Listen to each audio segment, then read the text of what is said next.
and thank you for joining us on TVC News at noon. There will be no payment of ransom for the release of abducted school children from Kuriga in Kaduna State. That's according to President Bola Tinubu as he restated the federal government's directive for security operatives to ensure the safe release of the abducted students. TVC News State House correspondent Femi Akonde reports on the outcome of Wednesday's Federal Executive Council meeting. The federal government says the reforms introduced by President Bola Tinubu are already yielding results across the country. And this claim is corroborated by data from the National Bureau of Statistics. But the prevailing security situation is a big headache for the government. And President Bola Tinubu at the Federal Executive Council reiterated his directive to security chiefs to ensure the release of the school pupils kidnapped in Kuriga, Kaduna State. The Minister of Information and National Orientation disclosed that the President insists no ransom will be paid.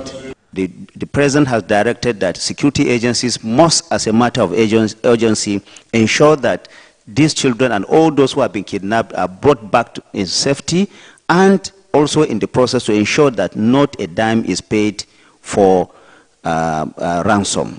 The federal government is also counting the gains from efforts to ensure food security across the country. The Minister of Agriculture says there has been huge investment in this critical sector, both from the government and the private sector. Where Mr. President commissioned the largest tomato farm and factory in Nigeria by GB Foods, which is a Spanish conglomerate from the country of Spain, and also a groundbreaking ceremony for further expansion. President Tinubu's investment drive is also attracting dollars in foreign direct investment. The Minister of Industry, Trade and Investment talks about a working partnership with the World Trade Organization to improve e-commerce.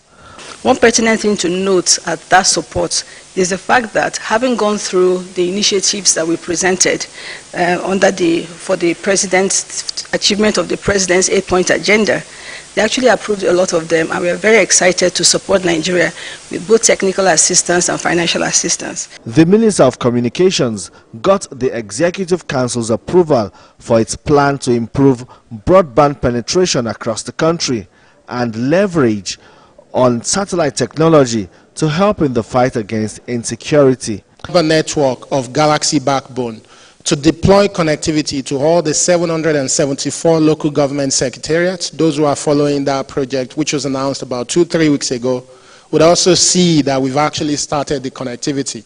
So a number of local government secretariats in Kogi State are now connected. The Federal Executive Council gave approval to the Ministry of Works for the augmentation of the Obajan and Lokoja to Benin Road. There was another approval of an award of contract to construct the Isheri North Road that will connect Lagos to Ogun State. The Ministry of Works also got approval for the construction of the outer marina shore protection in Lagos. This week's Federal Executive Council meeting was a reminder to the ministers to drive the implementation of the Renewed Hope agenda and ensure the benefits rub off on Nigeria.